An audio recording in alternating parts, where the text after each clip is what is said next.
Arkansas is playing night games. Razorbacks lose their second consecutive road game. They're 0-2 on the road so far this season. But the 13th ranked Razorbacks, 72-59 against 22nd ranked Auburn.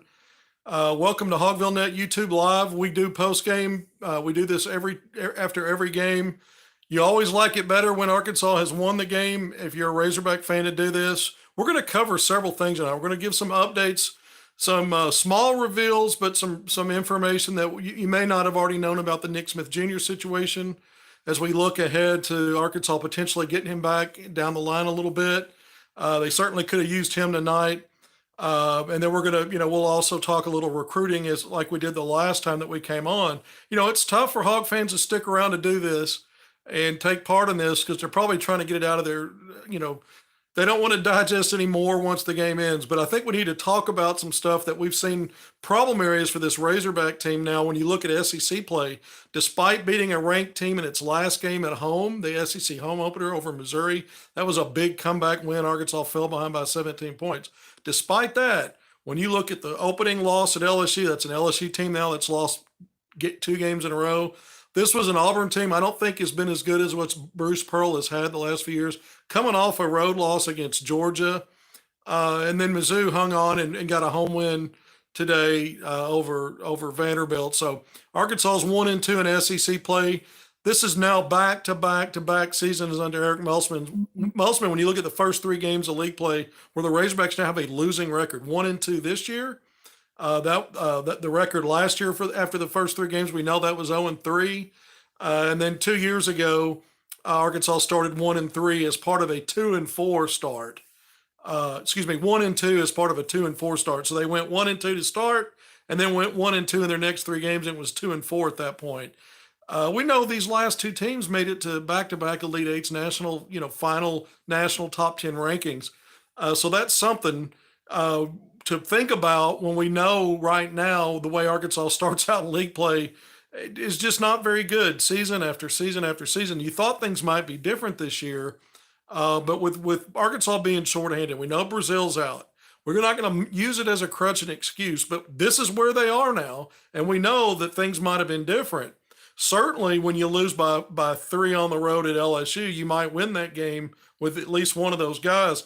I think tonight, Auburn had a good game plan, but the Razorbacks completely shot themselves in the foot. We're going to go through all of it. A 4-0 lead, and just seconds into the game on a bonehead foul on a 3-point shot that goes in 4-0, and Arkansas would never be back in this game, really. They never would take a lead. Fell behind by 10, 24-14, whittled that down to, I think, 5. Auburn builds it back to 9, another 5-0 spurt for the Hogs, whittles it down to 4, 28-24. And then Auburn finishes the first half on an 8-1 run to take its biggest lead, 11 points at halftime.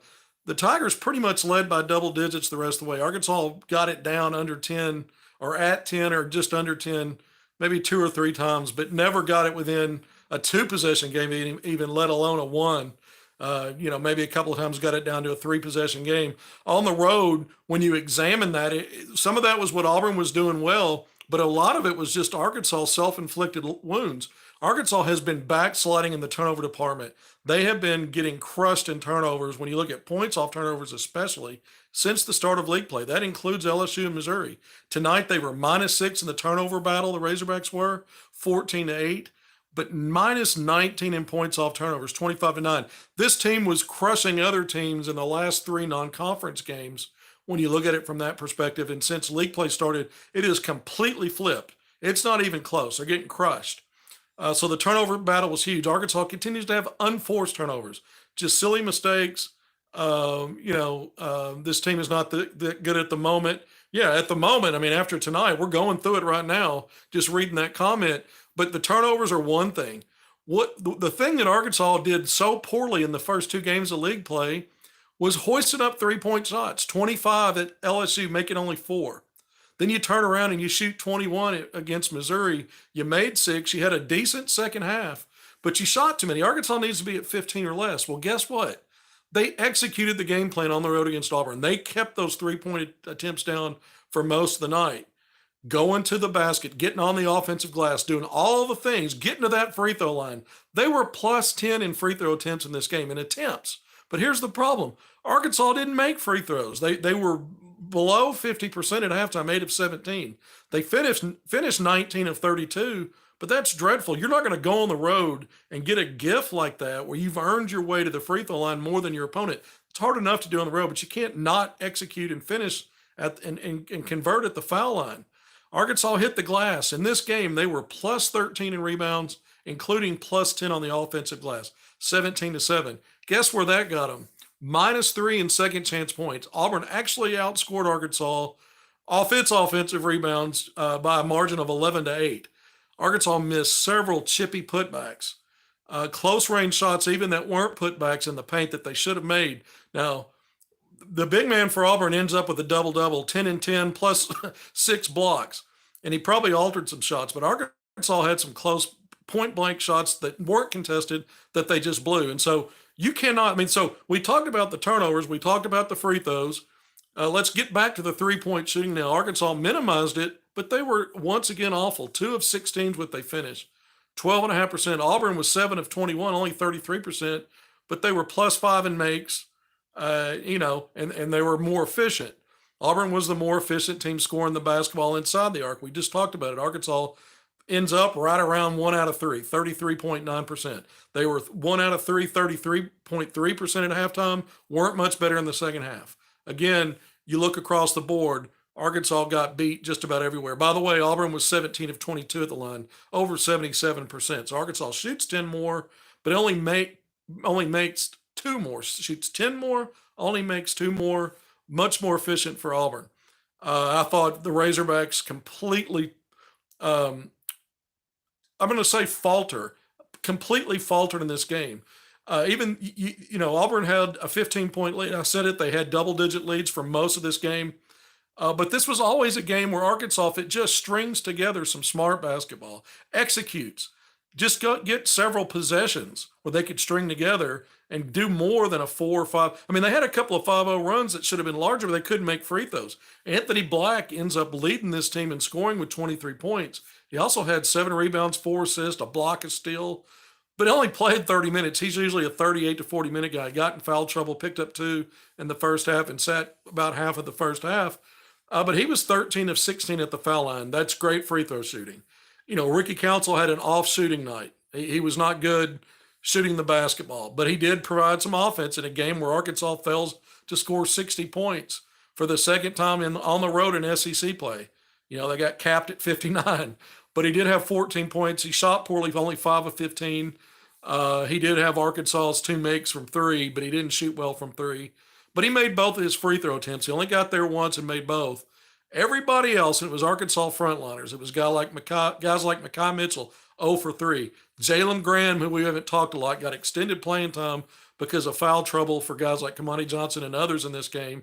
He finished with 6 points and 6 rebounds, 3 on the offensive end, but he was 1 of 5 at the free throw line. He was not good finishing around the basket.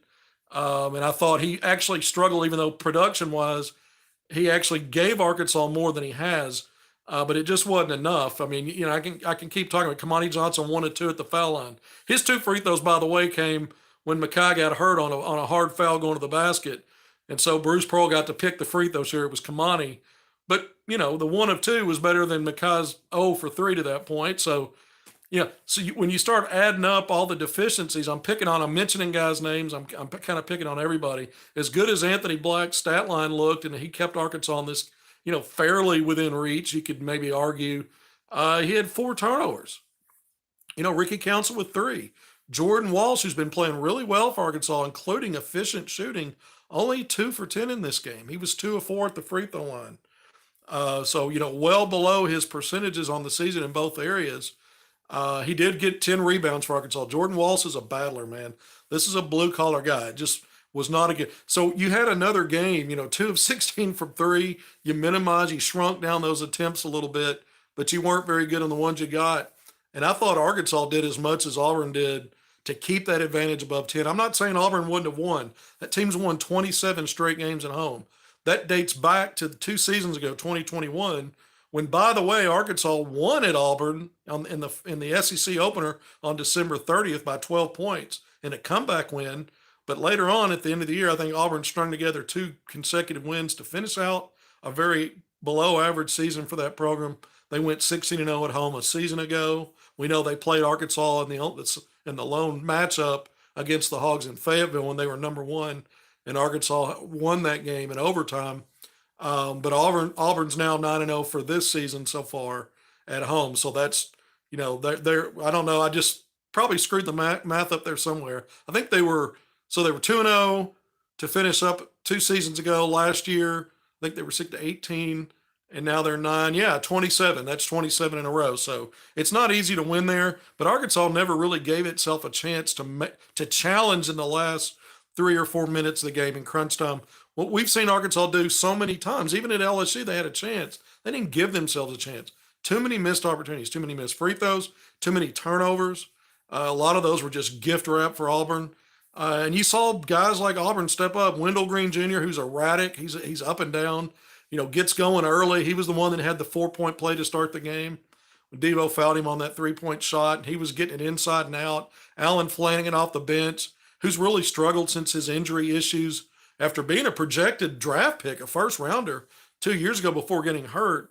He's been, he hasn't been his best self as a player. 18 points and 8 rebounds tonight for Alan Flanagan. He knocked down some threes. I mentioned, they pronounce his name, I think, I'm not sure, but Broom, the transfer big man, again, 10, 10, and 6 when you talk about those 6 block shots. And then other guys stepped up. They're Jalen Williams, their version of Jalen Williams. There's so many of those in basketball. 2 in Oklahoma City, 1 still at Auburn. But he ended up with 9 points. He's been an up and down guy in his career. Probably, a guy that was highly rated coming in, just hasn't lived up to it. But he did, we talked about some of the things at Heart Arkansas, but I'm going to talk about some more. Some of the fouls Arkansas committed were bailouts late in shot clocks, just leaving their feet or reaching. A lot of the fouls were outside the 3-point line when the player had no chance to do anything from where they were at. Just fouls that ended up being, a trip to the free throw line. So gimmies. There were times Arkansas played well defensively, but couldn't finish out those defensive possessions smartly. This is an Auburn team that traditionally is good at on the offensive glass, and they had their moments there, but Arkansas was dominant in that area and ends up losing what matters most is the scoring off of those second chances, losing that battle. So, we can just go on and on about what didn't work and who didn't play well, but the bottom line is Arkansas is once again a losing team in league play out of the gates. 1-2 now. You come home, things don't get easier. Even though you're at home, you've got Alabama, 7th ranked right now, might be a top 5 team when the polls come out on Monday. 3-0 in league play. And so Arkansas's, could be looking at 1-4 before going on a 2-game road swing at Vanderbilt and then at Mizzou, who they've already played in their lone win so far. We know what that looked like. Arkansas had to have that big second half. Look, Arkansas now in 6 halves of basketball and league play, they've only had 1 good half. That was the second half against Missouri. The rest of them, they've not been good at all. Not at all. They've really struggled in so many areas of the game. And again, we're going to get into what's missing because we know what the answer to that is. I'm going to talk a little bit about that. Alabama embarrassed Kentucky today. That's true. I'm reading a comment. Alabama took the Wildcats behind the woodshed. This is not a good Kentucky team, in my opinion. Sheboy is getting exposed, and I think teams are able to deal with him a lot better than they were in the past. Wheeler is a guy that the transfer from Georgia is a guy that, I've never been high on. I mean, he's a good player, but Kentucky level good for and as good as this league is across the board.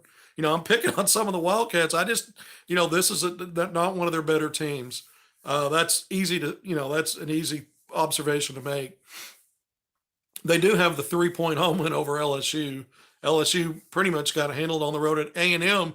The Aggies always just bump along in non-conference play. They 4 or 5 losses. When they get into league play, they seem to be able to dial in and find ways to not only win but embarrass some teams. I thought they pretty much embarrassed LSU today. But let's get back to the Razorbacks. I want to spend some time. I tweeted this out earlier, so I don't want to shortchange anybody.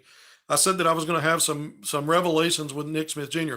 These aren't earth-shifting things, but in concert with me trying to connect some dots, walk back through the chronology of some things, kind of put a few things together. I'm not going to spend a ton of time on it, but I think there's a lot of misinformation out there, and there's a lot of speculation that creates smoke. And when people see smoke, they think there's fire.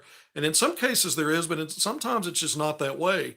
And some of the narratives that are out there is that, this is just a bridge to eventually him having already shut it down and and being out indefinitely. And then the time frame now that Musselman's gone on the record in his press conference on Thursday stating that, he doesn't anticipate he'll play again through the end of this month. So a lot of people are taking the ball and running with, well, they're just kind of drawing out, to get to a point where it's obvious that he's already been shut down. That's the decision that's been made, and game over for Nick Smith Jr. as a Razorback. So I come in here, the first thing I'm going to say to summarize, I'm going to do the summary first. I'm 100% convinced that Nick Smith Jr. is doing everything he can do to get back to 100% so he can play and compete as a Razorback again. Every time there's been a bit of a hurdle with his knee situation, the knee management's what they called it, he's come back. It happened after Europe when he initially tweaked his knee and didn't finish that final game, the fourth and final game. It happened in the second quarter. He went out, didn't come back in. He missed practice time. It was still limited practice when they got back. After a few days off, he missed practice time. But when preseason rolled around in October, he was there for the red-white game. He was there for the D2 win at home in exhibition. He was Arkansas's best player, and in the first half, arguably the best player on the court when Arkansas ends up getting throttled at Texas. So he played in both halves of that game.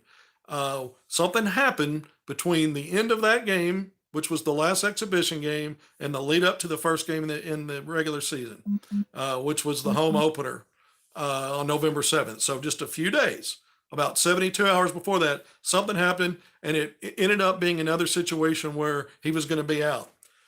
At that time, speculation was wild that the rumors, well, he's not going to play. The first time our fans will see him, if they see him, will be after the first of the year. Well, that wasn't true. He didn't miss 6 games, but he was back in early December, right? The first game in December 3rd against Troy.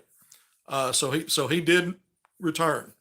And so once he played, if you want to count the Troy game, it was 5 games. All right. That fourth game against Oklahoma, he had a team high 21 points when he took himself out at that time with about 5 minutes left.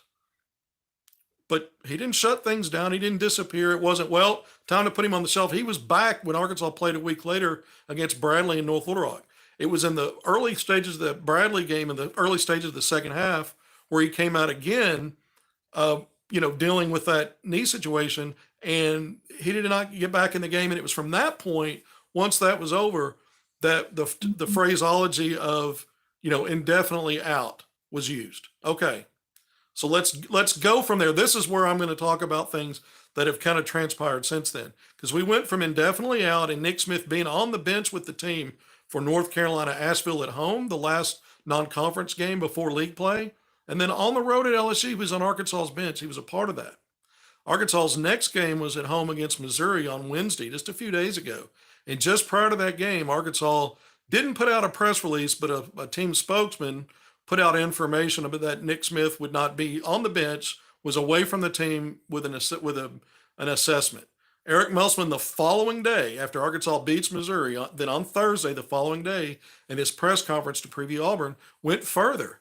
He went further beyond out indefinitely. He told us a few more things. He confirmed the fact that Nick had seen a specialist, that he was out in L.A. and remained there. Well, if they said on Wednesday, the day before, that he was out to see a specialist, and Musselman follows up a day later and says he remains, that means he's there at least a couple of days. I'm not going to say more on that, but was still there. So he confirms the assessment, the specialist assessment, confirms where he is. And then he goes a little further and says he didn't anticipate that he's going to be available again, at least through the end of the month. Well, we know the month we're in is January. What does that look like? Well, Arkansas had already played 2 league games. Tonight was the 3rd against Auburn. A total of 8 league games will have been played by the end of January, plus, after those 8 games, plus the Big 12 SEC Challenge at Baylor to finish out the month of January. So that's a total of 9 games, 8 league games. So when Musselman goes on the record and talks about this, what is he telling us? He's saying at minimum, we're not really getting a range of time when Nick Smith Jr. will be necessarily back, but we know how long at minimum he's going to be out. That leaves 10 league games on the other side of the start of February, reaching into the early first few days of March, plus the SEC tournament, plus the NCAA tournament as potential playing dates for Nick Smith Jr. Now, I'm aware of a timeline that is not specific to a return, but the potential for him to get to 100%, which again, I'm going to repeat it. He needs to get to 100% if he is to compete again as a Razorback. It's got to get there. Anything less than that, it's not going to happen. But he's working toward that. And so he's always come back when he's missed for this same issue or situation with the knee management. He's always come back. That's the plan again. So that could it be early February? Could it be early or mid-February, later in February? All those are on the table because the time frame I'm told his earliest possible return coincides with the fact that what Musselman said is he's going to be out the rest of this month. So sometime after that, I remember when he missed the season opener, all those rumors were going that he wasn't going to play till January, or maybe not at all. Some people were saying they were just going to shut him down. And I kept saying there was a sweet spot after Maui. Maybe it would be early December when he came back, and that's exactly what happened. I'm not trying to pat myself on the back. I'm saying there are several things here to look at. There is no reason for the University of Arkansas, Eric Musselman, and the Smith family to drag this out with trolling the fan base or using deception, misdirection, shell game. And the only way so what would that look like? That would look like, well, they've shut it down, but they're not coming out and saying that. Why? Who benefits from that? Nick Smith Jr., if he's not going to come back to Arkansas, he's better off moving on and getting ready for the draft. It's just in June. He can go get with pro people who train people, who do professional rehab, whatever process he's in to get to 100%. If he's moving on, there's no reason to drag it out. There's no reason to be on the bench for Arkansas games. Now, Musselman talks about how long it'll be at least that he's going to be out for, without saying when he might return, but he really wasn't specific about what that would look like in terms of Nick Smith Jr.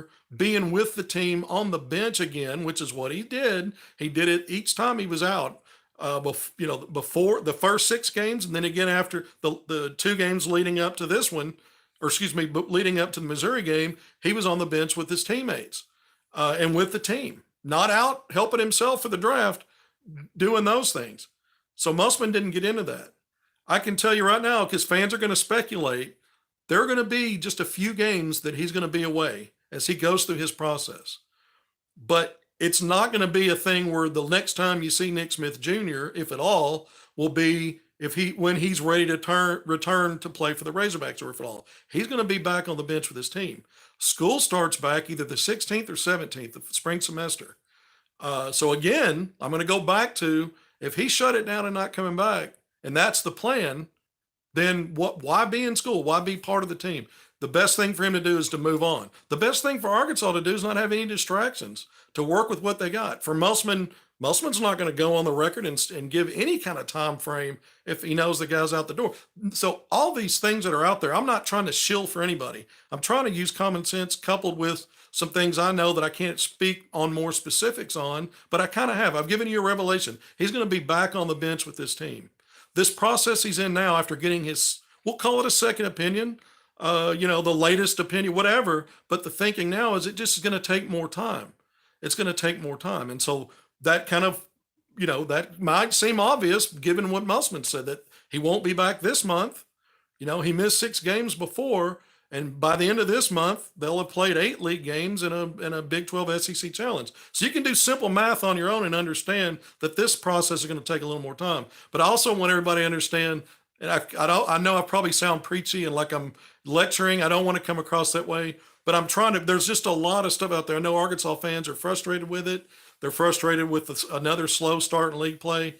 Nick Smith Jr., I think if Arkansas can get him back, and I think, again, want to I can't stress this enough. He's got to get back to 100% for that to happen, but he's working toward that. He wants to play again and help this team. Here's a guy, if you go all the way back, could have taken $1 million package or more to play with the G League Ignite. Chose to be a Razorback. Recruited guys like Jordan Walsh, Anthony Black, Ricky Council later to help build something so that this team could win a title. Here's a guy that has fought his way back and worked his way back despite some of these things with the knee. Okay. So that's the plan. He's got to get to 100%. It may take, like I said, it's going to take some time to get to a point where hopefully that happens. Is there a possibility? There's so many things people are speculating on. Is it possible that he doesn't get to 100% in time to play for the Razorbacks? Sure, that's one of the possibilities. I think it's the least likely of them, though. And I certainly, because I'm at 100% convinced that he's working to get back, and that's his goal, to get to 100% so he can get back. Since I'm convinced of that, I think that's probably more likely an outcome than the other. So we'll see what happens. It's a long way to go. I wanted to spend some time on that because there were some things that just the two little revelations I gave, that he will be back with this team, even if it's not in a playing capacity, which tells you he's still working to get there. And so even if you notice an absence for the next few games, I think things start to snowball and fans start reacting and go, well, it's pretty clear he's not with the team anymore. He was before. No, it's not. He will be back. He'll be back with this team in that capacity, with them on the bench, every way he can as a teammate to support him while he's still going through his process to get to a point where hopefully he gets to 100% and the time is right to come back and help this team. 10 games after the start of February, plus SEC play and NCAA tournament play. If it's somewhere in there, that's only going to help Arkansas. It also helps to know that Arkansas is a team that figures things out, around this time of year. After slow starts in league play, things start to get figured out. Nick Smith Jr. brings Arkansas back. If you can get him back into the fold, he brings this team back to having a Final Four type roster, even without Trevor Brazile. With him, it's just plus and one. But without him, I still think, when I look at it, I still think Arkansas can do that. Without him, I think it's still a tournament team, but a Final Four contender. I wouldn't say that just looking at the pieces as they are right now. And when I have to reassess that later as we see how this team evolves, we know they always do under Eric Musselman. But even having said that, looking at what they have now, I would say maybe a second weekend NCAA tournament type of team, which is what's happened in the previous two seasons. And once you get there, you can make your own luck. But at any rate, I wanted to go through some of that stuff with Nick Smith. Some of you may have already worked through some of this already for yourselves, just looking at what is already out there. I think but I see a lot of misinformation still on social media, on the message board, Hogville, where we're at. By the way, it's Hogvillenet YouTube Live. This is post game. I just kind of lectured on Nick Smith Jr. and the latest on that. Be different if it wasn't Coach Modus Arena. So he doesn't need surgery. That's another thing. There's been talk out there about knee scopes and meniscus scopes and all that. No. So not saying that something couldn't happen later. What I say today is based on what's happened through today. What happens later is that's something new. But there's just been a lot of rumors, and so I'm not going to go into a lot more details other than there is a concerted effort to get him to 100% so he can play as a Razorback. Not 100% because he shut things down, not getting to 100% just for the NBA draft now, with that being his next sole goal. That's part of it, but it's not the next thing in terms of what they're trying to do right now. That's the next thing after getting to 100% and playing with the Razorbacks, if that's possible. That's what the goal is. Then that'll be it should be obvious by now when neither side, University of Arkansas or the Smith family, nobody is talking about, we've got to focus on this now, because it doesn't serve them to play games and drag it out through the public. It doesn't. I mean, that should be pretty easy to understand. He could walk now, spend his time in LA or wherever working with the professional level folks and just drill down on getting ready for that draft. You'll see it play out. Now, that's based on where we're at today. If something else happens or changes between now and when I think he'll be back with the team, as far as just being part of the team on the bench, things of that nature, then something will change, and maybe that'll be addressed at that time. But for now, the trajectory is get to 100%, get back to being an Arkansas Razorback as a competitor, and not just part of the team, cheering the team on while he's going through his process to get there. Let's talk a little bit of recruiting. Arkansas is going to have a big 5-star prospect in. This guy's been ranked number 1 in the country right now. He's the composite number 2 player. Ian Jackson. Arkansas has been on him for a while. Offered him, a ways back. He was part of Team USA's unbeaten run in the summer. On the 17U level, and then he's a guy that, not only does Arkansas have the offer out to him, but his teammate at Cardinal Hayes in the Bronx, New York, Elijah Choppa Moore, who's more of a, kind of a shooter, a sniper guy. Arkansas could use that, right? Arkansas recently put in an offer to him. So you've got 2 offers to backcourt teammates at the same high school, but Arkansas has been on Ian for a longer time. He's the composite national number 2 player, so about as high as a 5-star as you can get. Arguably the best player in the country, but he's coming in. He's on an official visit, to North Carolina this weekend. But he's supposed to be in Bud Walton Arena on Wednesday to watch Arkansas and Alabama play. That game will be on ESPN2. It's an earlier start, 6 p.m. Central Time. But when you look at that, 2024 class, Arkansas, we know there's a lot of 5-star offers to 5 stars. K. Honor Boateng in-state at Little Rock Central, top 15 guy according to Rivals. When you get those big guards, Amir Ali, who I just wrote about, 6'8", down at Montverde Academy, IMG Academy. He was at Montverde a year ago. He's at IMG now. But he's from the Dallas-Fort Worth area. We know the luck Arkansas's had their recruiting when we talk Anthony Black and Jordan Walls. But he's really good friends with Isaiah, and I'm going to spell his last name because I'm probably butchering the pronouncement, but Elohim, 6'5" guard, 5-star, out at Sierra Canyon in California. Now, he's an East Coast guy who's out in California. You got the DFW guy out at IMG Academy in Florida, but they're good friends, and they talk about Arkansas all the time, and they're both talking about visiting. Amir Ali, his dad told me he's going to take an official visit once his season's over. Isaiah's told me multiple times he's 100%. He's definitely coming to Arkansas. He's got to work through some things. He just told me that they are friends, and I tweeted this out, a quote from him, I think it was yesterday, the day before, that it's a possibility they could visit together. That's a possibility. So we'll see if Arkansas is going to try to do that. They've done that in the past with guys that are friends, get them on at the same time. So that'll be interesting. But Arkansas continues to recruit, cast the wide net. I know folks are disappointed in this game tonight. I think this was an embarrassing performance by Arkansas. I do. Auburn's ranked 22nd in the country. I don't know if this team will be ranked by the end of the year. Maybe. This is not as good an Auburn team. LSU had been in a lot of close games, played a weak schedule, but had played a lot of close games and figured out ways to win in the end. That happened against Arkansas. But Arkansas has not had more than one good half. That came in the second half in the comeback from down 17 to beat Missouri. Other than that, Arkansas has not been good. And even tonight, it wasn't that Arkansas had 2 bad halves as much as even in 2 bad halves, Arkansas sometimes finds ways to hang around and get back in there. They really didn't. They it was mostly 9, 10, 11, 12, 13-point deficit. And every time it looked like Arkansas might, break it down and get a little closer, they just would shoot themselves in the foot, whether that was free throw line, unforced turnovers, missing a putback, a chippy inside, fouling, bailing the other team out at the end of a shot clock.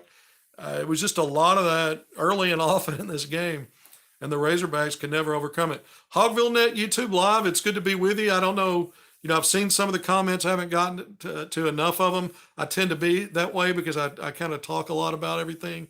But I will say this, go to Hogvillenet YouTube, go to hogville.net for the written content, because I just checked today, Otis Kirk continues to knock it out of the park. Along with Dudley Dawson, they do a lot. In this time of year, it's busy. You would think after the season, not as much, but portal, the bowl game, but portal, coaching changes, everything that's going on. It just seems to be a revolving door, and those guys got it nailed. I've already got a game story up tonight. I know people probably don't want to read about a loss, but a lot of details already in that. I'll add Musselman quotes later. I haven't seen or heard his press conference yet. Get Pinion on the court and have him do more than, they got Pinion back on the court. I didn't talk about that. After a 13-point career high night, He got a steal in this game. I know he missed a three. He kind of got hit, took a three because he'd been on the court for a while and hadn't really gotten an opportunity to get a shot.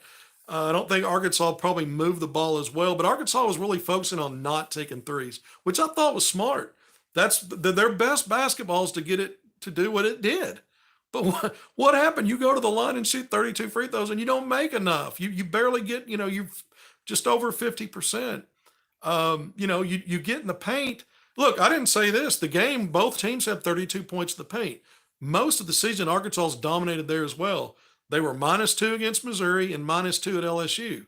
So that's telling you they're just breaking even barely, or not quite, just a little underwater in points in the paint. So you throw in the fact they're just getting clobbered in points off turnovers in the turnover game. Then they're not making free throws. Again, at LSU, they were 5 of 10. They didn't get there enough. Why? Because they kept shooting threes. They fixed that tonight. But they didn't finish in the paint. They missed too many close range shots. Some of them weren't contested. They had tip-ins and put-back attempts that you just kept going, man, they're dominating here, except there's no finish. You got to score points to win basketball games. And Arkansas didn't get that done. And again, I look at this Auburn team. Auburn's hard to beat in their place. 27 straight wins. I think that's the third longest streak in Division I. So you got to give them some credit too. Just getting here, it wasn't necessarily a bad loss, but it remembered on Selection Sunday. I mean, that was a quad 1 win opportunity for Arkansas. So it's a quad 1 loss. 13-point loss. I mean, this is early January. Yeah, it depends on what Arkansas does. Arkansas was projected coming into today as a 3 seed by Lenardi and some other ones. They may slide to a 4 seed after this one, but there's so much still in play, so many quad 1 win opportunities. We know, broken record, we know Arkansas starts slow in SEC play and fixes it later. There are no guarantees. But, they could keep sliding, or they could turn it around quicker and, in the next 3 games. But they've got Bama and then they go back on the road for 2 more. I thought the smartest thing Arkansas did tonight was not fall in love with those 3. Auburn's a man principal team, and they played zone and dared Arkansas. And Arkansas didn't take that bait. They didn't finish like they normally do with their opportunities once they attacked and got to the line. I've gone through all of it. If they clean that up and clean some of these turnovers, you just cannot you can't go on the road and you can go on the road and lose a turnover battle, but you can't just get destroyed in points off turnovers. That's what happened tonight, -19 and -6 in the turnover department, but that led to -19. Auburn took advantage of that. Auburn was good at the free throw line. Arkansas wasn't, even though they shot 10 more. They only made 2 more. Auburn makes 7 threes, 7 of 21. That's not spectacular, 33%, but it sure looks good next to 12.5% and 2 of 16. That's a blowout in that category. Auburn was better, in the paint and at the arc. The paint points technically were even, but they were more efficient. Arkansas got a lot of rebounds, offensive rebounds with second chances, and just couldn't get it done. So you play to your strengths and then you collapse anyway. And I think the turnover thing is what's interesting. Arkansas has been up and down with the self-inflicted wounds and the enforced turnovers, but they had gotten to a point when you looked at OU, Bradley, and then Asheville. When you looked at those games, they got to a point where they were winning those battles decisively in the turnover department as well as points off turnovers, and it's completely flipped. So that's out of character. Or is it? Maybe those 3 games were the outliers, and they were where Arkansas was on the plus end of that, and now they're back in character. I don't think that's the case, but they've got to figure out what's wrong there. Anthony Black, again, as good as he was tonight in so many areas, 4 turnovers. He typically has a bulk of his giveaways early, but when Arkansas's on the road and falling behind early, there's no good time for him. But now you're playing uphill, so I'm not putting it all on him. Council had several. He had 3. Jordan Walsh had a couple. Other Razorbacks turned the ball over. They only had 14. That's not like, that's not completely atrocious. They want to be at 9 or fewer. So it's a high level, but they didn't force many, only 8. And then points off turnovers, -19. So that part was just a complete fall down, and it's been like that. They've been pretty heavy minus in the points off turnovers. Uh, Bad body language from us in the second half, uncharacteristic. Must look frustrated to me. I'm watching it on television like the rest of you. I'm not in Auburn, Alabama tonight. I'm watching it, and from the television, from the big screen, and yeah, high definition doesn't hide anything. You could see the frustration on Musman's face. He was worked up about. I mean, it's one thing to be on the road and lose to a team that's just hot. They've got equal or better talent than you do. They're just outplaying you. But Arkansas in these games at LSU, this game, first half Missouri, so many just unforced issues and poor decision making, turning the wrong way, bailing teams out with dumb foul. I mean, it just starts to add up and pile on. And I'm sure he's frustrated because they work on that stuff. But, history tells us that they look disconnected and struggle and dysfunctional at times early in league play. We know they got a lot of newcomers. We know they got a lot of freshmen. We know they're playing without two studs, but they still got a lot of firepower and they got a lot of talent. And I think they're going to be, I think one consistent thing that so far, for the most part, has been its defense. Tonight, the defense was solid for several stages and long stretches of the game. I thought Auburn hit some leaning, beat the shot clock buzzer threes. I think they had 3 of those. Arkansas bailed them out with late shot clock fouls after playing good defense. So I think defensively, for the most part, Arkansas has shown that there's not been a major collapse there. It's on offense, whether it's shooting too many threes or not capitalizing when they got to the line and got inside. And so, we kept saying they were 8 points away after 2 3-point losses from being unbeaten. That narrative flies out the window now. Now you're 3 losses in, you're 1-2 in league play, and you got beat by double digits tonight. You trailed by double digits most of that second half and a couple of times in the first half, including at halftime. So is that mostly good on Auburn? Partly, but not mostly. Again, Arkansas continues to shoot itself in the foot. I mean, whatever cliche you want to use, and that sounds like a homer comment, but if the eye test, if you're watching it, you see it playing out. You see it playing out. And so there's a lot of careless stuff going on. And Musman is an attention to detail guy. At some point, he's going to reward folks. He always does for taking care of those details. Right now, there's just not enough guys to choose from that are doing it. Tonight certainly was that case. Just about everybody was all hands on deck on the, silliness. I hope that we hate that we only get Auburn once. Well, you know what? You might get Auburn in the SEC tournament. There may be a chance to play them again away from Fayetteville. Arkansas beat Auburn when it was number 1 last year in Fayetteville. Arkansas did better than Auburn did in the NCAA tournament. In fact, I thought that Auburn team last year quit on Bruce Pearl at the end of that game against Miami. Miami pretty much controlled that game, but there was still a chance in the last 3 or 4 or 5 minutes of that game to maybe get back in it. And I saw a lot of standing around for Auburn, flat-footed, and just watching guys now go by. So I'm dogging on Auburn a little bit. Give Auburn credit. 13-point win tonight. But it's going to matter. What matters is what's going to happen later. Arkansas's got to get back on track so that they've got a decent enough seed where they feel like they can do damage later. But they've been able to do that in the last 2 seasons. And so, you got to think, you got to hold out hope that's going to happen again. If we didn't know about a Nick Smith Jr. and a Trevor Brazil, you'd still look at the 2 5-stars, other players on this team with the size and length and some of the guys that are available on that front line. It's a deeper front line than Arkansas's had. But if you added some of that up and look back on at least last year, you'd say Arkansas has comparable talent, if not slightly better. And it's not drastically different than 2 years ago when they had Moses Moody, the program's first one and done. In fact, I would argue that it's all comparable there. And again, those were back-to-back Elite Eight teams. There are other things at play, team chemistry. Arkansas looked disconnected in those seasons when they struggled before they got the ship righted. They looked disconnected and awkward offensively. There doesn't seem to be a flow on offense. at times. Anthony Black kept attacking, getting downhill. Good on him, man. 13 of 16 at the line. He put back one of his own misses.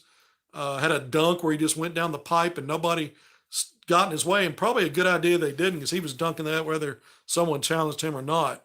Arkansas took some hard shots and fouls too, driving to the basket. We saw that several times. But Arkansas kept doing it. Smart. But you got to finish, man. There's going to be more finishes. You got to have a better effort collectively at the line. Things seem to get choppy, especially from the Auburn. Well, yeah, there was some chippiness. If you mean chippy or choppy, yeah, it got chippy at times in this game. That happens. Auburn 27 wins at a row at home. Arkansas plays better tonight. At minimum, they give themselves a chance to win. It doesn't mean they would have. But I think this was an embarrassing performance. I don't think it's embarrassing to go on the road and lose to a team that's ranked 22nd. I think Auburn might be overrated. They were chanting that for Arkansas. Probably, it was certainly true tonight. Arkansas was overrated tonight. But I think this Auburn team might prove to be 22nd ranked right now. They did lose midweek to Georgia. They may stay a ranked team after beating Arkansas. But they're good at home, unbeaten this year, 27 in a row going back to the 2021 season. There's no shame in losing a game like this, but it's the way Arkansas played and continued to play. I go back to LSU. They continue to hoist up threes. That's not the strength of the team. That first half, second half, they didn't play to their strengths. They didn't force their way to get to the line. They didn't do enough when they did drive. Their drives were awkward, and they got bad angled shots. Missouri didn't have a rim protector. That was a small team, and Arkansas finally got things going and really won the bully ball game in the second half, 47 second half points. But they had only 27 the first half, and it was a bad game even though they came back and won by 6. Horrible in the turnovers, -7, -13 in points off turnovers, and then it just snowballed again tonight. And so on the road, you better be winning everything else if you're going to have that, and Arkansas didn't. Even if they won on the glass, rebounds don't win games unless they lead to some kind of scoring advantage. And Auburn got that, even though they were -10 on the offensive glass, +3 in second chance points. I don't understand Ricky taking contested pull-up middies. I feel like that's Devo's specialty. Well, but Ricky feasted in the non-conference with his crossovers and just kind of reading his defender. He got by the first guy. He's got great first step, great downhill finisher. The second guy is going to have trouble because of his athleticism. And even if they close on him, he was able to go through contact, finish right or left. It's just harder to do against this level of competition. Once you